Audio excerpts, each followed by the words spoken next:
중장기적인 기업의 성장을 고려를 한다라고 하면 투자 접근이 유효한 구간이다라고 생각을 하고 있습니다. 하나 에어로스페이스의 글로벌 동종 기업이라고 볼 수 있는 라인메탈 같은 경우는 한때 PER이 한 40배까지 상승을 했던 부분들이 있고, 하나 에어로스페이스도 지금 뭐 투자를 진행을 하고 있고, 과거 앞으로 이제 다양한 해외 수주들 지금 이제 선제적으로 대응하는 관점에서 수주들이 또 현실화 된다라고 하면은 실적 규모는 지금 하나 에어로스페이스가 이야기를 하고 있는 게 올해 같은 경우는 매출액 30조 원, 그리고 장기적으로는 매출 뭐 70조 원 이상까지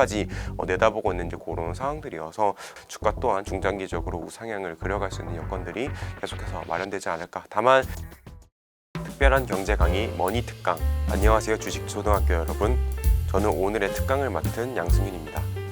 일단 전반적으로 글로벌리 방산 업종이 선호가 되고 있는 상황이고, 뭐 방산 업종들, 뭐 이제 방산 주식 관점에서 방산 기업들이 상장되어 있는 시장이 뭐 미국, 뭐 유럽, 뭐 한국, 뭐 등등등 있기는 한데, 사실 이 유럽에서 무기 수요가 지금 최근에 늘어나고 있고, 여기서 수혜를 또 볼 수 있는 국가가 지역으로 봤을 때는 일단 첫 번째로 유럽이 있을 수가 있고, 그리고 두 번째로 이제 한국이 어느 정도 낙수 효과를 좀 본다는 관점에서 당연히 외인들은 유럽, 그리고 그 다음으로 한국을 선호를 할 수 있는 이제 부분들이 이제 마련이 되고 있기 때문이라고 생각을 하고 있습니다. 전반적으로 외국인 매수세는 뭐 에어로스페이스뿐만 아니라 롯데, 뭐 한국항공우주 등등등 좀 이제 골고루 이제 들어오고 있다라고 보고 있고요. 네. 일단 유상증차 발표되고 그 다음 날에는 주가가 한 10% 이상 하락을 했었습니다. 근데 이번에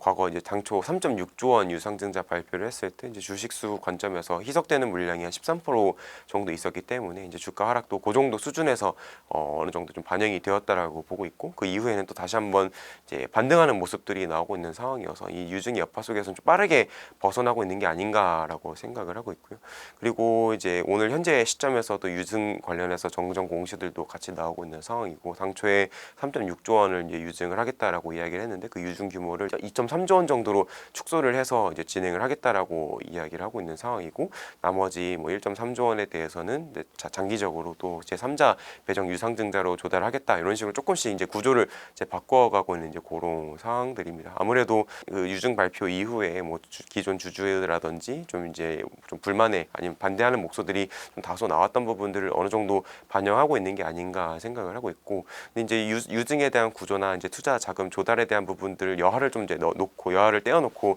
이제 그런 유증에 대한 이야기들을 좀 이제 배제를 하고, 하나 에어로스페이스가 왜 이렇게 막 이제 거액의 투자금들을 좀 유치를 하고 있는가를 생각을 해서 보면은, 결국 이제 앞서서 계속 강조드리는 것처럼 유럽 쪽에서 무기 수요가 좀 증가를 하고 있는 이제 그런 상황들이고, 무기 수요가 늘어나면은 이제 뭐 유럽도 그렇지만 한국 방산 기업들도 점점 생산 능력들을 이제 확대를 해야 되는데, 결국 이 생산 능력을 확대하기 위해서는 선제적으로 뭐 캐펙스나 이제 설비 투자에 대한 부분들이 필요하기 때문에 뭐 충분히 이 투자에 대한 목적 자체는 합리화되는 부분들이 있지 않나라고 생각을 하고 있습니다. 맞습니다. 뭐 저희 자체적으로도 이제 장약이라고 하는 화약 공장 증설을 하는 부분들이 있긴 하지만은 대부분이 이제 뭐 중동이라든지 아니면 유럽, 그리고 미국 내 현지 공장들을 건립하는데요,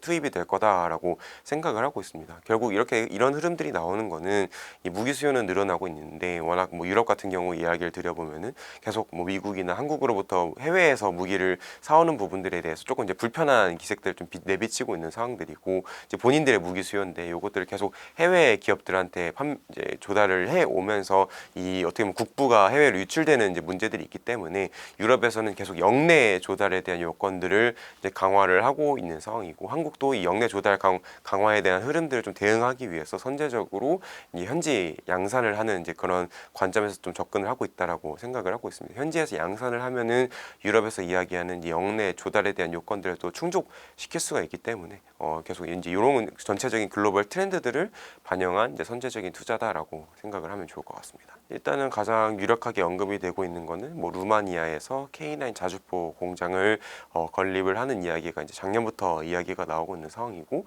그리고 폴란드에서도 이제 천무라고 하는 다련장 로켓 시스템이 있는데, 이 로켓 시스템에 들어가는 유도탄을 이제 폴란드 현지에서 현지 기업과 협작해가지고 이제 공장들을 만드는 이제 이런 이야기들이 있는 상황이고, 뭐 하나 에어로스페이스만 이렇게 현지 양산을 또 대응을 하는 건 아니고, 현대 로템도 마찬가지로 폴란드의 K2 전차 양산을 위해서 현지 업체와 그리고 현지 공장들을 활용하는 방안들을 계속 지금 추진을 하고 있는 상황들이라, 요거는 뭐 하나 에어로스페이스뿐만 아니라 뭐 우리나라 기업들 좀 전반에 해당되는 부분들이다라고 생각을 하면 좋을 것 같습니다. 뭐 사실 이제 투자금 조달에 있어서는 뭐 저희가 이제 사채를 발행해서 조달을 한다라든지 여러 가지 이제 방법들이 있을 텐데, 워낙 지금 에어로스페이스가 공개를 하고 있는 필요 금액들을 보게 되면은 일단 어마어마한 자금이 좀 소요가 나오고 있는 걸로 보여지고 있고, 이제 정확하게 기억은 안 나지만은 한 10조 원 이상 이제 필요한 이제 그런 상황들이고, 이것들을 다 영업 현금 흐름이라든지 아니면 사채 발행을 통한 이제 채무, 이제 저희가 이제 채권 통해서 발행하는 뭐 자금 조달이라든지 이제 이런 것들로 좀 대응하기가 어려운 부분들이 있어서 유증까지 좀 종합적으로 이제 선택을 해서 들어오고 있는 게 아닌가라고 저희는 생각을 하고 있습니다. 일단은 이제 중장기적인 기업의 성장을 고려를 한다라고 하면은 저희는 당연히 이제 중장기적 관점에서 투자 접근이 유효한 구간이다라고 생각을 하고 있습니다. 지금 하나 에어로스페이스가 흔히 이제 멀티플 PER 기준으로 보면은 뭐 17배, 18배 사이에서 이제 계속 행보를 하고 있는 그런 상황들인데, 하나 에어로스페이스의 글로벌 동종 기업이라고 볼 수 있는 라인메탈 같은 경우는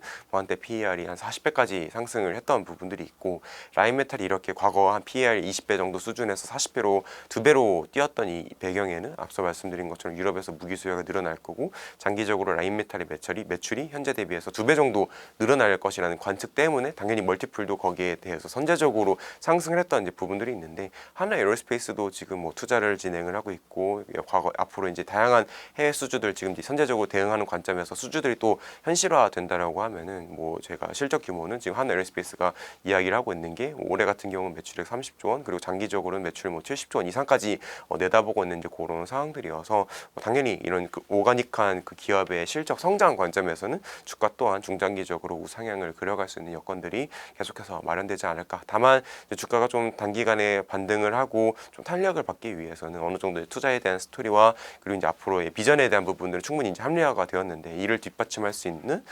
이제 해외 수주들이 좀 더해질 필요들이 있겠다라고 생각을 하고 있습니다. 앞서 말씀드린 것처럼 PER이 17배, 18배 구간인 상황이고, 글로벌 평균적으로 봤을 때 과거에는 20배 정도였는데 지금은 이제 모든 기업들이 재평가가 이루어지면서 리레이팅이 되면서 뭐 미국이랑 유럽 멀티플들을 다 혼합해서 본다라고 하더라도 20배 중반까지 올라와 있는 상황이어서 조금 어느 정도 할인돼서 거래되고 있는 상황들이지 않겠는가라고 저희는 생각을 하고 있고, 단기적으로 하나 에어로스페이스가 급등을 했던 데에는 뭐 여러 가지 요인들이 있긴 합니다만은 일단 가장 컸던 건 실적 때문이라고 보고 있습니다. 4분기 실적 때 저희가 영업이익 기준으로 거의 뭐 8천억, 9천억 어마어마한 숫자가 나왔던 상황이고, 뭐 시장 컨센서스가 뭐 5천억, 6천억 대비해서 굉장히 잘 나왔던 부분들이 있고, 이렇게 실적이 한번 크게 성장을 하면서 뭐 작년 이제 올해 25년에 대한 연간 실적에 대한 눈높이들도 계속해서 올라가고 있는 이제 그런 상황들이고, 그러니까 실적이 뒷받침되면서 이 수주에 대한 가능성들이 계속 더해지면서 주가가 올랐던 거고, 이 그림은 여전히 변함이 없기 때문에 뭐 단기적인 뭐 그런 급등 구간이었다라고는 하지만은 뭐 멀티플과 기타 뭐 실적 그리고 수주에 대한 종합적인 것들을 고려해 봤을 때도 뭐 추가적인 상향 여지들은 좀 있지 않나라고 저희는 생각을 하고 있습니다. 저희가 사실 뭐 중장기도 뭐 각각 좀 이제 어느 정도 기간에 대한 부분들은 개인적인 편차들이 있긴 하겠지만은, 일단 저는 대략적으로 한 5년에서 10년 정도 레인지로 보고 있는 상황들이고, 뭐 사실 돌이켜 보면은 2022년 전쟁 발생하고 나서 하나 에어로스페이스나 국내 방산 기업들의 주가 흐름들을 보면 최근 뭐 3, 4년 동안 거의 뭐 에어로스페이스 같은 경우 거의 1000% 가까이 상승을 하기도 했고, 다른 기업들도 뭐 100% 최소 100%에서 뭐 300%, 400% 상승을 하고 있는 상황들이고, 사실 저희가 이렇게 무기 수요가 커질 때 이렇게까지 상승할 거라고 예상을 못 했었었는데 지금도 사실 비슷한 상황들이다. 여전히 제가 앞서서 말씀드린 것처럼 이제 두 번째 단계에서 세 번째 단계로 이제 넘어가고 있는 상황들이고, 주가 흐름들은 물론 이제 저희가 조심스럽긴 하지만 어떤 방향성으로 나아갈기는 아직은 뭐 시기상조이고 예상하기는 좀 조심스럽긴 하지만은 지금 여러 가지 재반 상황들을 고려해서 봤을 때는 일단 우상향하는 추세들이 예상이 된다, 이렇게 생각을 하고 있습니다. 올해만 보고 진입한다라고 하는 거는 이제 뭐 올해 수주라든지 아니면 올해 뭐 실적들을 이제 보고 진입을 하는 이야기로 이제 이해는 하고 있는데, 뭐 사실 방산업종은 그렇게 접근하면 안 된다라고 생각을 하고 있고요. 그러니까 지금 계속 방산업종은 작년 대비해서 올해, 그리고 올해 대비해서 내년, 내년 대비해서 그 후년 영업이익 성장과 그리고 수주 성장들을 이제 바라봐야 되는 상황이어서 단기적 관점에서 접근하기에는 조금 이제 부담스러운 산업일 수는 있겠다. 다만 이제 중장기적으로 봤을 때 뭐 이익 성장과 그리고 수주 성장, 뭐 산업적인 성장들이 명확하니까 좀 중장기적으로 대응이 필요하다, 이렇게 생각을 하고 있습니다. 사실 아직 애널리스트 분들의 실적 프리뷰 자료들이 좀 다 나오지는 않은 상황이어서 지금 수준의 뭐 컨센서스가 정확하다라고 보긴 조금 이제 제한되는 부분들은 있을 것 같아요. 뭐 대표적으로 뭐 하나 에어로스페이스 같은 경우는 지금 실적 추정치들 레인지를 보면은 뭐 4천 영업이익 기준으로 뭐 4천억 원에서 많게는 뭐 7천억 정도 이제 레인지로 나오고 있는 상황들이고, 그리고 현대 로템 같은 경우는 한 2천억 원 내외에서 이제 왔다 갔다 이제 하고 있는 이제 그런 상황들인데, 뭐 사실 일단은 저희가 개략적으로 좀 말씀을 드릴 수 있는 거는